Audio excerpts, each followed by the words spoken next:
Bienvenue sur Africa 24 dans cette nouvelle édition du Non-Stop Info. Au sommaire de l'actualité, au Nigeria, les négociations se poursuivent pour libérer d'autres filles toujours en détention. Jeudi 13 octobre, 21 filles ont retrouvé leur famille après des négociations entre l'administration nigériane et Boko Haram. Le gouvernement ivoirien ambitionne de mieux structurer l'activité minière du pays. Le code minier adopté en 2013 veut rendre cette activité propice à un équilibre socio-économique et environnemental. La Confédération africaine de football a publié le 15 octobre la liste d'une trentaine de joueurs susceptibles d'être élus meilleurs joueurs africains 2016. Le lauréat de 2015, le Gabonais Pierre-Emerick Aubameyang, figure parmi les nominés. Un accord politique a été trouvé en République démocratique du Congo entre la majorité et une frange de l'opposition et de la société civile. Il devrait être signé mardi individuellement par les quelques 300 participants au dialogue, a annoncé le facilitateur de l'Union africaine, Edem Kodjo. L'accord, rappelons-le, a été adopté lundi 17 octobre en plénière par acclamation. Et dans un même temps, la Cour constitutionnelle a autorisé la CENI à reporter les élections de la République démocratique du Congo. La requête avait été introduite devant la Cour constitutionnelle le 17 septembre par le président de la commission électorale qui avait mis en avant le fait que le fichier ne serait pas prêt à temps. Après de nombreux reports, la Cour a fini par rendre sa décision et a autorisé la CENI à reporter les élections et à élaborer un nouveau calendrier. La décision a été rendue à 5 juges sur les 9. Écoutons à ce propos Maître Amouli-Reti. La loi dit que la Cour rend sa décision dans le mois. Et en cas d'urgence, bien entendu, sur intervention du gouvernement dans les 8 jours. Donc il fallait absolument que les choses interviennent dans cette marge-là. Bon, jusque-là, on peut considérer effectivement que la Cour a rendu la décision au moment où il fallait la rendre. Bon, néanmoins, ce qui est quand même assez intéressant sur le plan de l'analyse à la fois politique et juridique de la configuration et des conflits et des enjeux au Congo actuellement, c'est plutôt la position de la quasi-totalité de la moitié des juges de la Cour constitutionnelle qui ont refusé de siéger. Ça, c'est très important.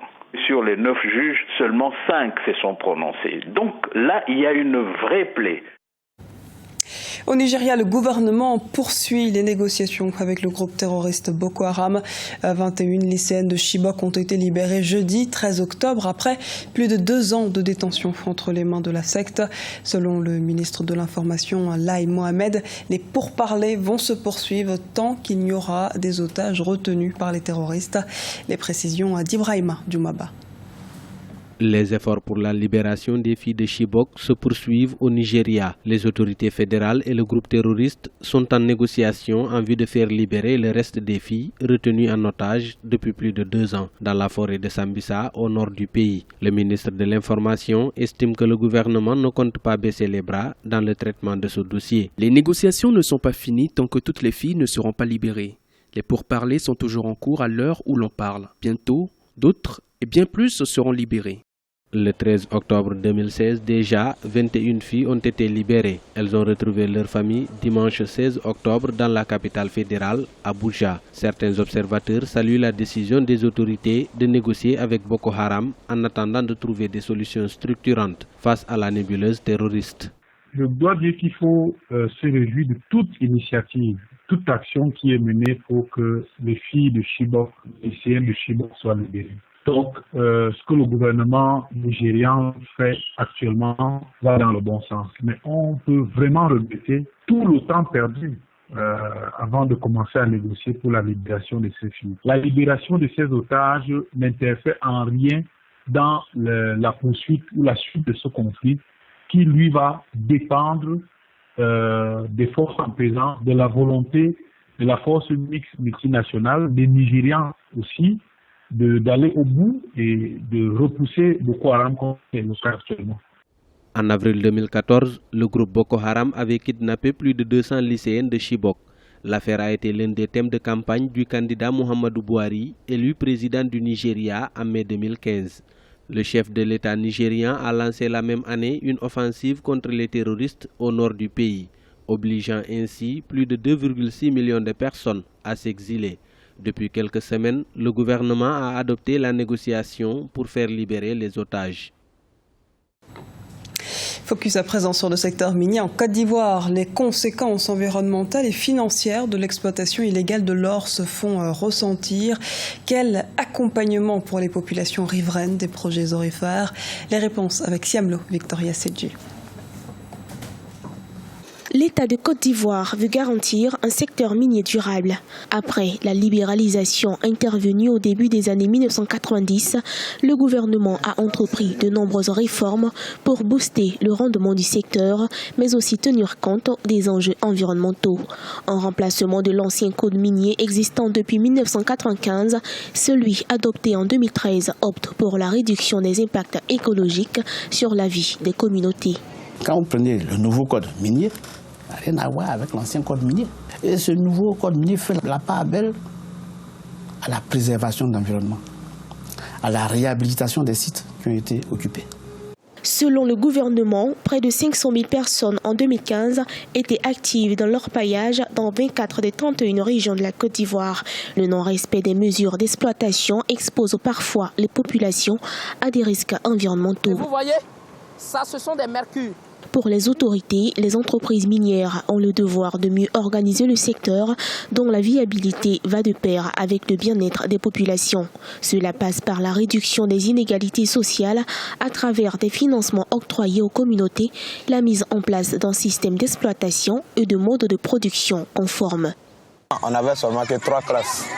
Les 3 classes étaient divisées. On était obligé de diviser avec un plaqué pour pouvoir mettre les 6 classes dedans. Vraiment, ça ne nous arrangeait pas. Sur les différentes digues, on a placé des différents piézomètres.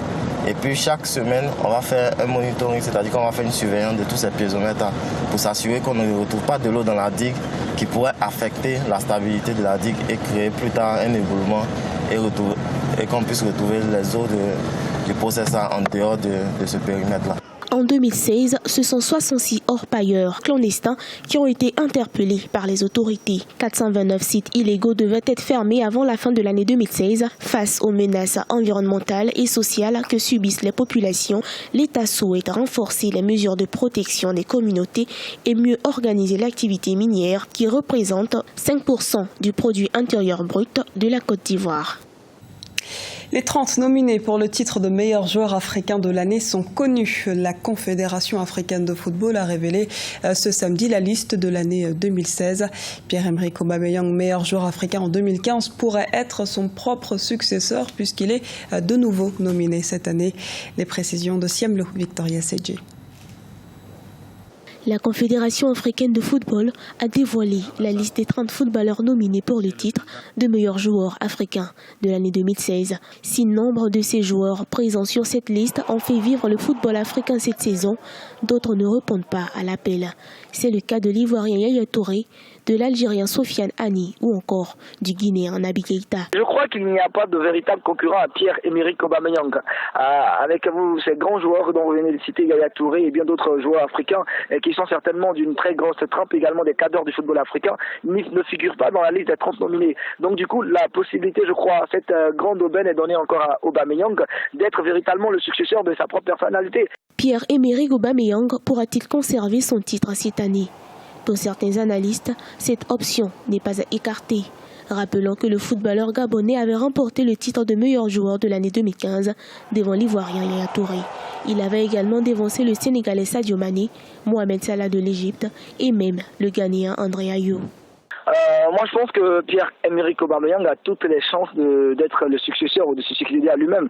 Vu qu'il a démarré une très bonne saison avec Dortmund, c'est un joueur qui a véritablement un bon gabarit, qui joue très bien. Il est très présent dans le collectif de cette équipe allemande de Dortmund. Il apporte véritablement de sa contribution, de son génie. Il permet à l'équipe d'avancer. C'est déjà un très bon début de saison. Et quand on sait quel effort il a fourni l'an dernier pour être le meilleur joueur africain, il est capable aujourd'hui de pouvoir se succéder à lui-même. La surprise pour le titre de meilleur joueur africain de l'année 2016 pourrait être de taille. Des joueurs comme Gervinho ou Eric Bailly de la Côte d'Ivoire pourraient renverser la tendance et détrôner le capitaine des Panthères du Gabon. Un autre principal rival, l'Algérien Riyad Mahrez. Ce dernier avait été élu joueur de l'année en Première Ligue du Leicester en 2016. Ce journal a été réalisé par l'ensemble de la rédaction. Merci pour votre fidélité. Retrouvez dans un instant une nouvelle édition de l'actualité sur Africa 24.